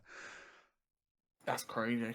Yeah, that's really, really sad. Yeah, that again. That'd be a powerful one, especially if it's one like the first main characters that gets killed off. They're the ones that sit with you. Finishing off on a funny one, but also genuinely, when I say, obviously you've not seen the show now, and this has been spoiled for you. But if you like leave it long enough where you forget about this and then go and watch the show, you will be shocked. So the concept of The Good Place is very simple. 4 characters die, they go to heaven. The Good Place. It's not called heaven because they don't believe in religion. It's the good place and the bad place. Watching this clip, I realized I've seen bits of this show. Yeah, it's hilarious. I hadn't quite realized. Yeah. So the entire idea is that they're in the good place. But the main character, Eleanor, has been mistakenly put in the good place. Okay. She should be in the bad place. Right. And she knows that because she knows she was a terrible person. Right. And her partner that she got paired up with in the afterlife is Chidi, ethics professor. Spent his entire life learning and studying about what it means to be good. So to try and keep her in the good place, he agrees to help her learn. Okay. He's going to teach her how to be ethical. And then they find out that another one of the people in the good place, the very rich character who came from lots of family money and was very charitable. They find out that her partner, who's a monk, isn't actually a monk. It's a gentleman called Jason from Tampa, Florida, who's also not supposed to be in the good place. Right. So then Chidi starts teaching them both. Okay. But then they get exposed. And then Hell wants to come up and swap it because they had the wrong Eleanor, so they want to swap the Eleanors. And at the end of season 1, it builds up to the scene I sent you of between you guys, you need to choose who's going to Hell right now. We're missing 2 people in Hell. 2 of you have got to bite the bullet. We don't care who. We just need 2 people to balance the books. And then you get the moment where Eleanor goes, "Holy mother forking shirt balls," because obviously they can't swear. It's the good place. Yeah. And she pieces together that actually this is the bad place. They've been in the bad place the whole time. And that's season 1 of 4. Okay. And we go on this whole thing. So like season 2 moves into like him retrying the experiment a bunch of times because it's a new kind of torture they're trialing. Right. And then he becomes like the demon in charge of the experiment. Michael becomes good. and they realise that the system's broken and they need to try and actually fix the system. Right. Despite being a comedy, it's actually highly philosophical and moral. It's genuinely a masterpiece. But that reveal genuinely comes out of nowhere. Genuinely comes out of nowhere. When she says that and you're watching it for the first time, you're like, what, Eleanor? What have you realised? Yeah, and then she goes, this is the bad place. And you're like, what? Genuine, mind-blowing moment that a lot of TV would probably kill to have a moment that kind of earth-shatteringly crazy. And it's one of them moments that I'm like, I wish I could experience that for the first time again. Yeah, I can understand that. Another one of them moments in a comedy where you're like, oh, they don't just want to be a comedy, they want to make you laugh and make you think at the same time. And phenomenal. I could not say enough. One honourable mention for me, because I completely forgot about it until we started talking. Andor. There's probably about 5 scenes from Andor. I didn't even think about it. I actually didn't even think about Andor either. Yeah. So we will definitely do a part 2 of this at some point where we go into some more moments, because there's so many moments. Yeah, I mean, in my honourable mentions, I didn't pick this because it's very recent, but I mean, the whole bear stuff. Obviously, season 1 and 2 came out a while ago, but like the season 2 finale, the one-shot kitchen shot that since season 1. I also left the bear off just because it's so recent. And then, I mean, the whole of season 3. But we'll do this again in a little while. We'll do more cinema moments. We'll do more TV moments to get some more of them iconic things. I'll bring some Game of Thrones next time and get you to finally watch some Game of Thrones. Never. But yeah, that is it for our favourite TV moments. Yes. Go and watch the clips down below. Let us know if you think any of them are great TV moments. Maybe let us know your favourite TV moment. What's a moment from TV that you simply adore? Right. Nerdy news. Nerdy news. We've got a thick boy. Yeah, there's quite a lot happened this week, quietly. Yeah. I'm just going to do a quick double check. I don't think it has dropped yet. It doesn't appear to have. The Captain America. We've got a bit of time. We'll see if it comes. First and foremost, we finally got a trailer for Agatha All Along. Yes, we did. So, the visuals of the trailer actually looks like it's shot quite nicely. Yes. That is the only thing of interest to me in this entire trailer. And it's purely off the moment when her character becomes like black and white. I think again as well, looks like it's shot really well, and I imagine it will be. I'm worried from just that they're going to try and lean too much on the enjoyment everyone had from WandaVision of the various styles, and like it's been a long time since that. And to kind of like pull us back to that. Yeah, was WandaVision like 2019? Like, am I losing my mind here? Like, this is a character we haven't done anything with since then, and it's like you're gonna want the people to get back in love with that moment. It was January 21. It's been 3.5 years. So yeah, I mean, it's tough. It's gonna be tough to get the viewer on that. Yeah, I don't know what the opposite of striking while the iron is hot is, but this is an example of that. Yeah, that's the thing. I think they've maybe. And for whatever reason, and maybe we'll be surprised. Maybe this will actually be quite an interesting story. Yeah. One thing that's already caused a little bit of controversy is the teenage boy in the background is reportedly Wiccan. Okay. And he is quite flamboyant and camp in the trailer. Right. And despite the fact that Wiccan is gay, Wiccan is not typically characterized as being quite flamboyant and camp. So people are like, it kind of feels like you just went, okay, Wiccan's gay, let's make a gay stereotype character. Which is potentially quite a large issue if that is in fact the case. Yeah. I wonder if, not that this makes it any better, but if they're, like in WandaVision, we got like alternate reality versions of... Maybe. characters, didn't we? With Quicksilver or whatever. Whether they kind of play off that again, I don't know, but we'll have to wait and see. For sure. We'll give it a chance, of course we will. Aubrey Plaza alone, I'll give a chance to anything for. She's a phenomenal actress. And maybe it will end up being like a dark horse for like, wow, that was actually really good. Maybe because no one really is desperately wanting it, there'll be less people being angry on the internet about it every week. I will say the potential in it is it looks very horror focused. And if they go like full in on the horror aspect, it could be very fun for like a Marvel thing. For sure. Now this was a really cool one you sent me literally today, and Josh isn't here, so we're just gonna steal it from him. We're getting a teenage. Oh no, I sent it to you. I think. A Teenage Mutant Ninja Turtles game set in the Mutant Mayhem verse. Yes, the same universe that the film was set in. It looks class. Yeah, I mean the art style we love. So the art style works so well in a game. I think it's not really a gameplay trailer at all. I think there's bits of what look like gameplay. Yeah, but it's more cinematic. I mean, it is exactly what we thought they were doing, which is they are fully relaunching like every aspect of the franchise. They came out with new toys. They wanted to do a TV show. We'd obviously had the film. Them doing a game as well makes total sense. I'm all for it. And like I said to you in the message, the way they worded it in the trailer, like play solo or play as the full team, and I'm like, does that mean co-op? Because if co-op, very cool.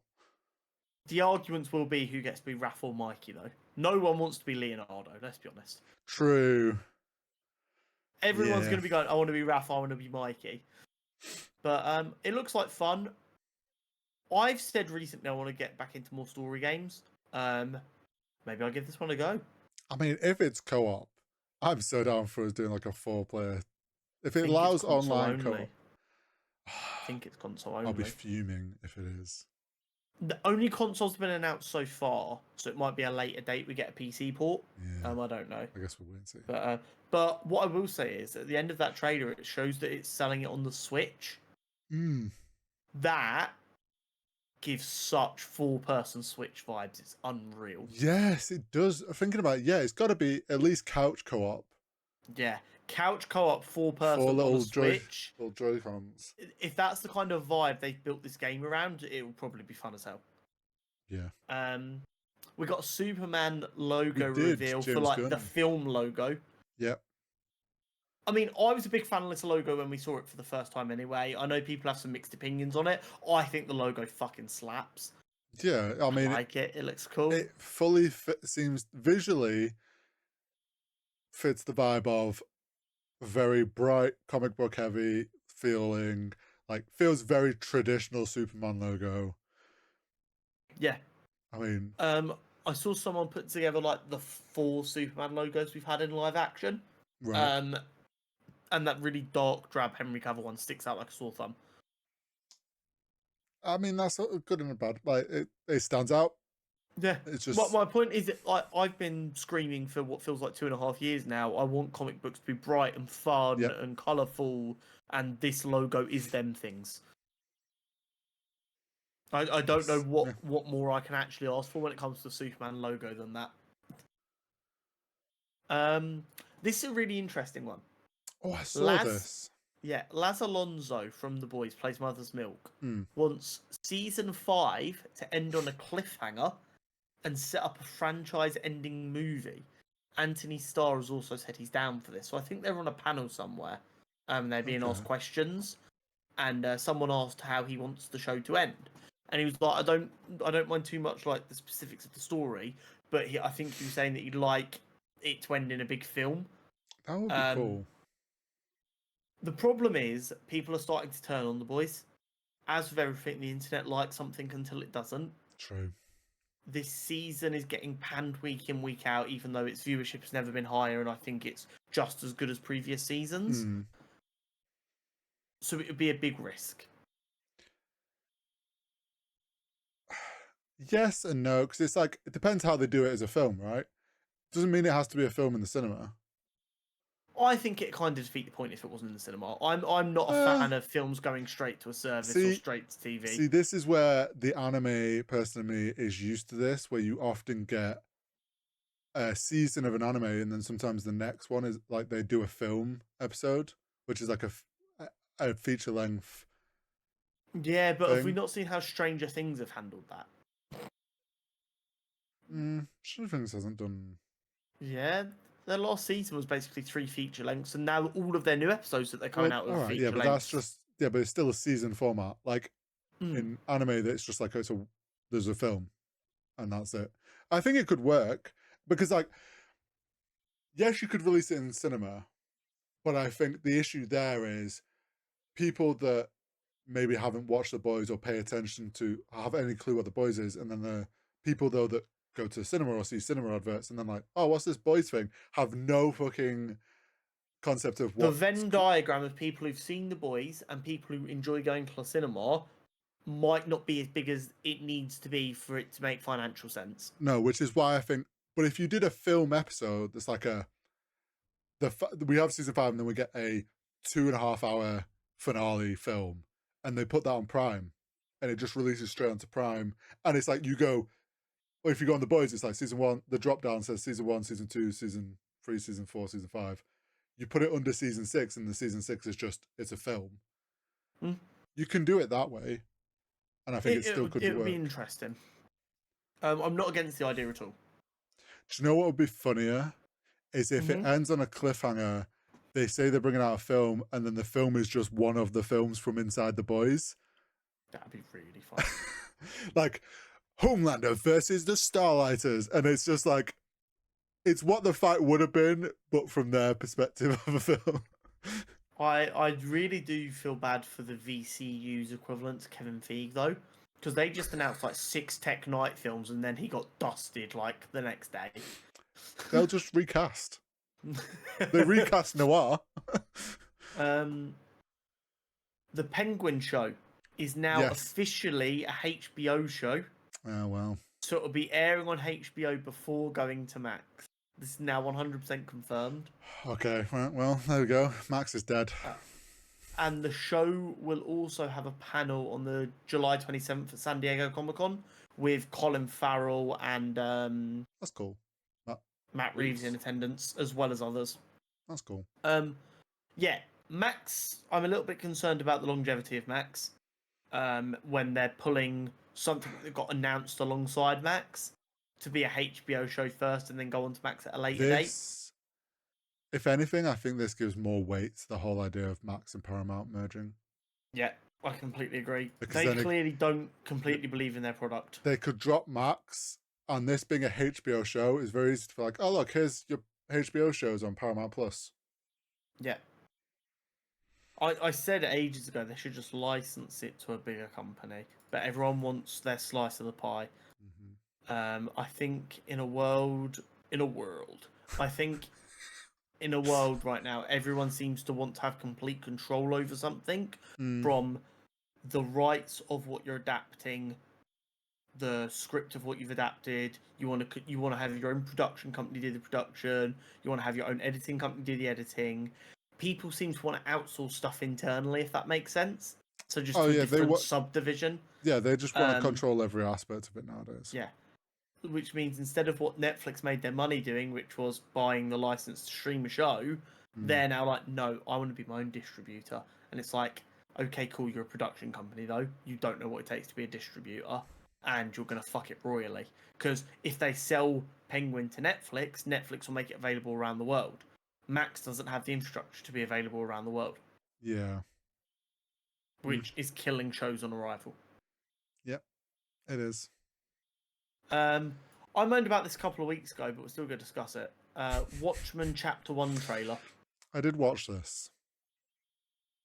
Is it just me, because I'm already being a bit negative about this project altogether? Or did the animation feel very underwhelming? I think that the animation isn't bad. I think the slight issue we have is we've been very spoilt with very creative, unique animation styles from Spider-Verse, pushing its like creativity. Mutants, Teenage Mutant Ninja Turtles, was its own very mutants, and it could have been X-Men 97 or Teenage Mutant Ninja also Turtles. But like X-Men 97 as well. Like they've all been very different in their styles and all kind of pushed their like limits of what they could do. And this is a very it's a very simple like 3D cell shade. Like it's just like it's nothing that's very creatively different. Yeah, it's not really like pushing creatively in a new direction. I don't think it's necessarily bad. I think it's just an animated show. It's not like it doesn't stand out necessarily. Okay, that's fair. The trailer's the trailer. It's telling a story we've seen done like 5 million times in the last 20 years. The comic's a good comic, but people seem to forget like the point of the comic, and as a result, they're kind of annoying me. I'll probably give it a go if it's easy to get hold of, but it's owned by HBO, so it'll probably be impossible to watch. But I just don't think we need like the live action Watchmen show literally finished like a year and a half, 2 years ago. And we're already getting another reboot of the exact same story. It almost feels like they're trying to capitalize on the hype around animation and superhero stuff in animation. Who knows? Agree. Maybe we'll be really shocked. Maybe, but it feels unnecessary. I get it. Matthew Chauncey is taking over the X-Men 97 writing for season 3. He worked on What If previously. So there has been minor rewrites for season 2, and season 2 is now completely finished with the work Bodemeyer did before he left and slight alterations that have been made post. The information we have, I don't think it's been clarified whether Matthew Chauncey did the slight changes, if Bodemeyer finished off with them changes, or if another writer or the writer's room made them changes. It wouldn't surprise me if it's slightly from Matthew Chauncey. If he's helping with season 3 and there's something they're like, okay, this is where it's leaving off. Maybe he's brought in another fresh idea of something they could do within season 3 to continue the story that needed a little bit of setup in season 2. And they've just written those bits in. My only concern. Bodemeyer is a gay black man writing about the X-Men, who are allegories for minorities. He gets it. They're characters that are probably very important to him, which is why he probably did such a good job. I understand for whatever reason they let him go. We have no reason to assume that it was not the right decision to let him go, or that he was let go in a malicious way. Matthew Chauncey is a straight white dude who wrote What If, which has been overall story-wise a poorly received show. There are some, I think, valid concerns about when it gets to season 3. Are we going to notice a massive drop-off in the quality of the writing? Because obviously there is multiple writers on a show. Yes, of course. It kind of depends on... A lot of those from the first 2 seasons will probably still be there working on season 3. Hopefully, he leans on them a bit more heavily because they can keep to allow the consistency of like the tone to follow through, and he just maybe gives overarching story directions to where he thinks the story should go, and the other writers help like write that in. But yeah, like you said, there is a chance that we have to be ready for season 3. Does it have a tone shift or noticeable tone shift that then is going to be, okay, well, this is because you changed head writer. And it might not necessarily even be that it's worse, but there might be a tone shift that makes it feel like a different show. Yeah. Nicolas Cage's Spider-Man Noir show is moving. It's been confirmed to be 8 episodes by Nicolas Cage. Okay. And some of the other cast are coming out now. So Brendan Gleeson, who I know most famously for playing Mad-Eye Moody in the Harry Potter franchise. Oh, right, yeah. Is apparently signed on to play the villain.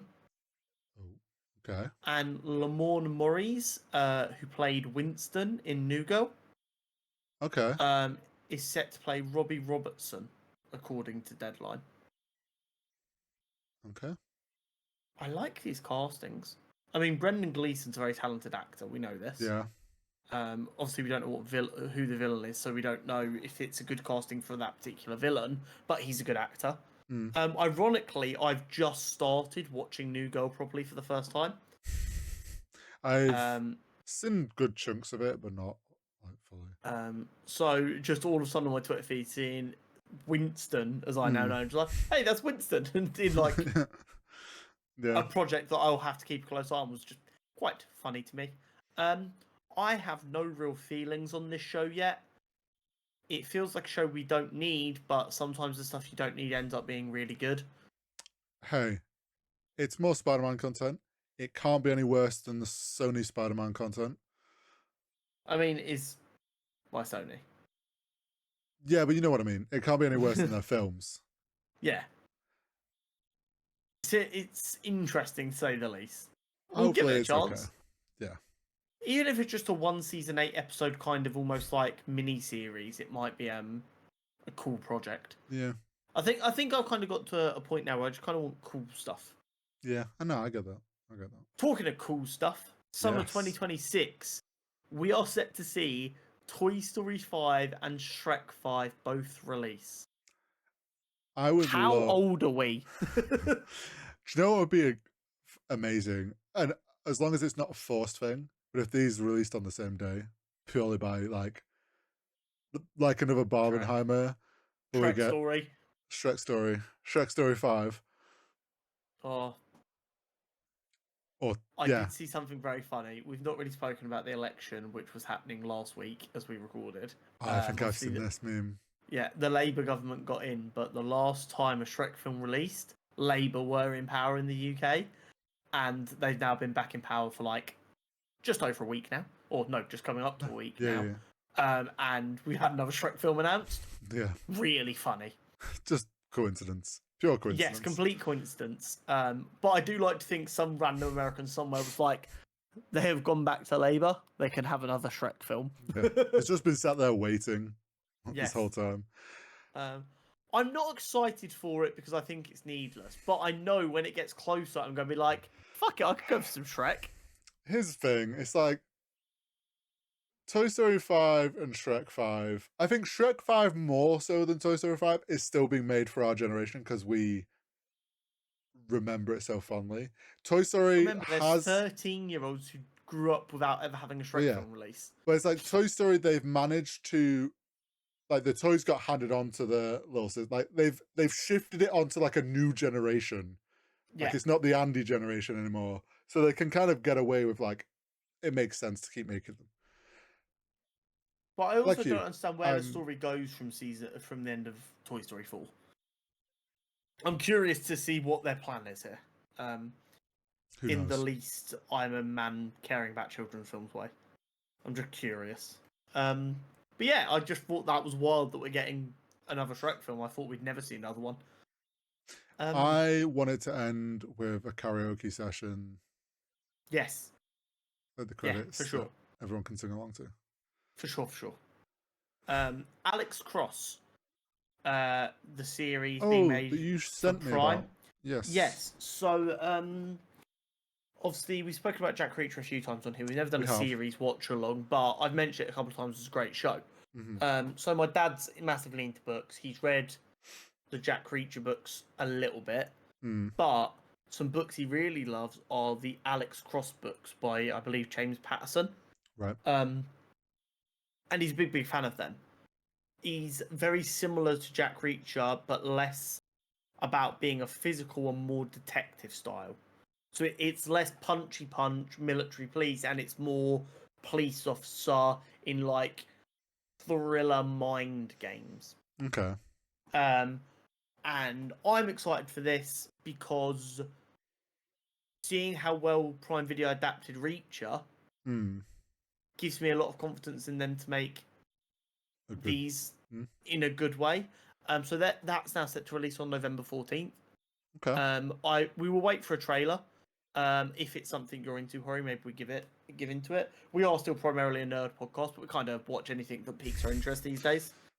Yeah, we're just nerds for food as well now. Yeah, yeah.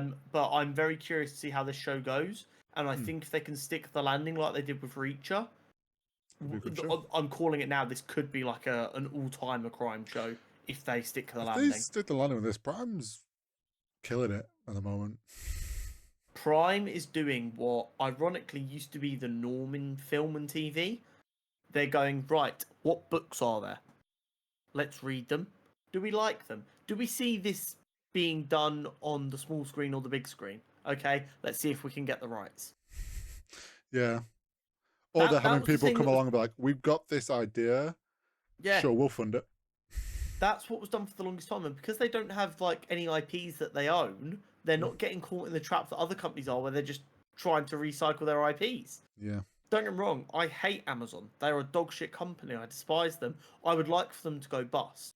However, me deciding to not use their platform isn't enough to cause them to go bust. And they are releasing stuff I want to watch. So, and also, some of this money still goes to the people behind these shows and the creatives behind it. So it's like, at least those people are getting the bag. Yes. As far as I know, Prime Video still does lose money. So probably. It's actually our civic duty to watch it. The Reeves Batverse. I'm just going to call it Batverse for anything Reeves related because there's not a better word. The Arkham Asylum project that was set in the Reeves verse has been scrapped apparently, according to Variety.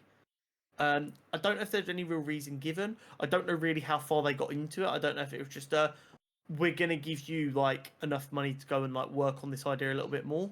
And then they were like, nothing really comes of it, or if Matt Reeves went, actually, in the direction me and James have decided I'm taking my Batman, this doesn't make any real sense, so we don't think we should do it. I don't know. But it's not happening.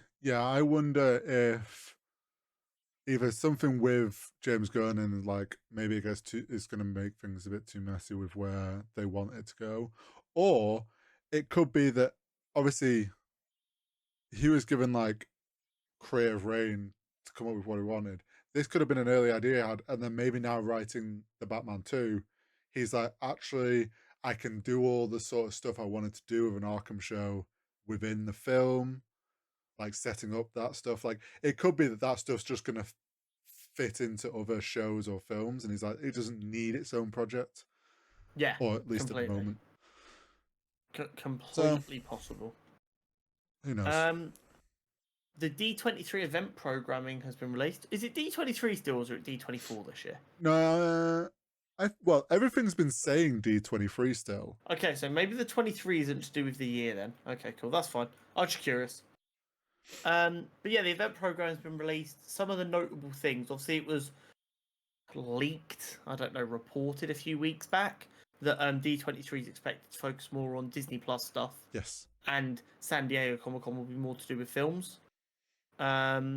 So we've got an idea of some things we're going to get a bit of information about at D23. So Percy Jackson Season 2. There's an event going on for people who attend to do with that.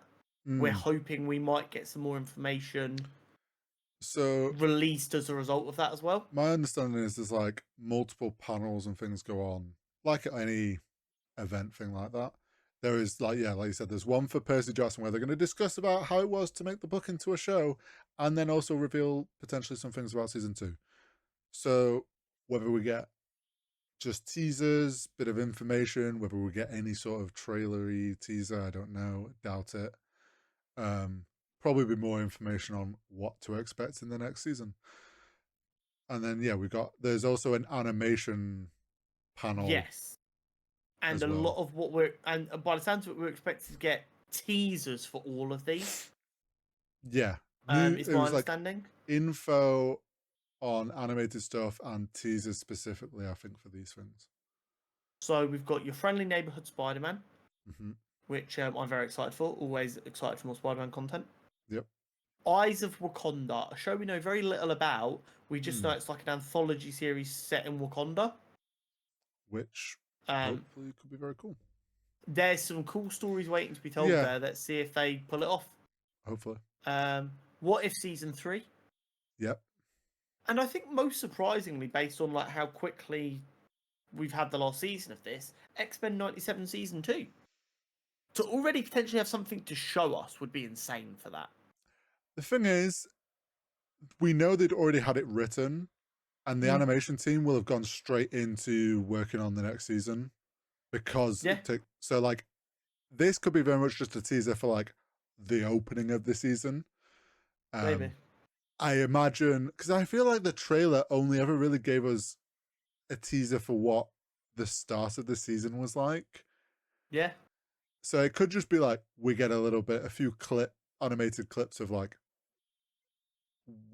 what's going to happen now after the end of season 1. I don't know, but yeah, not wrong.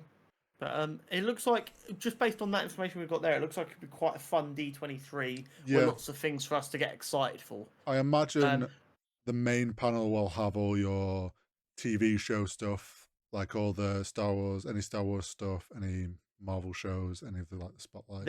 That kind of live action Star Wars and Marvel stuff will be kept a lot more under wraps. They wouldn't want to risk anyone knowing for certain that we're getting an Andor season 2 release date. Give it to me. There's 2 things in the event programming. I don't know if you like read through it all. There's also like interactive things going on at, I presume, at Disneyland. There's an interactive, you can enter the world of the TVA, which sounds pretty cool. I did see that. That looks kind of fun. And then there's also a Star Wars one, which also like a Lucasfilms thing. Also very jealous. Wish I could go do that. Anyone want to pay for all of our flights, accommodation, time over there? Yo, Kevin, we know you listen. Kevin, you're a big fan. We know. It's okay. We could come over. We could do a little bit of a. I will be nice to Bob Iger for a whole month if you guys get us over there. How about that, Kevin? I'm happy to take payment in the form of when I build my lightsaber, I get to have a white crystal. Because I know they're not default. And last but not least, I was hoping it would have dropped by now, but it still hasn't. We were supposed to get Captain America trailer today. Yeah, the rumor was that it was meant to be released today. And just like our luck, we're going to finish recording this entire thing. Probably. And it's going to... So what I'm going to say now is, if there might be a jump cut right here, and we might jump now to having finished recording everything, it might have come out, and we might jump back in here to do our reaction to it so that you guys get it now instead of having to wait an entire week. If there was no jump cut, you'll have to wait till next week for our reaction. Yeah.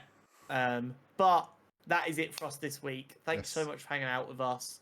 We'll see you next week. Josh has promised us he'll be back next week to do a gaming update. So, who knows? It falls in his court. The man's apparently very busy. So, I mean, he only moved house, but that's not that big. Hey, I didn't miss a single episode. True. But no matter what, next week we'll have the finale to Acolyte season 1, The Boys season 4. Yes. Going to be a busy week next week. So make sure you hit that like button and the subscribe button and ring the bell so that you don't miss next week's episode. See you next week.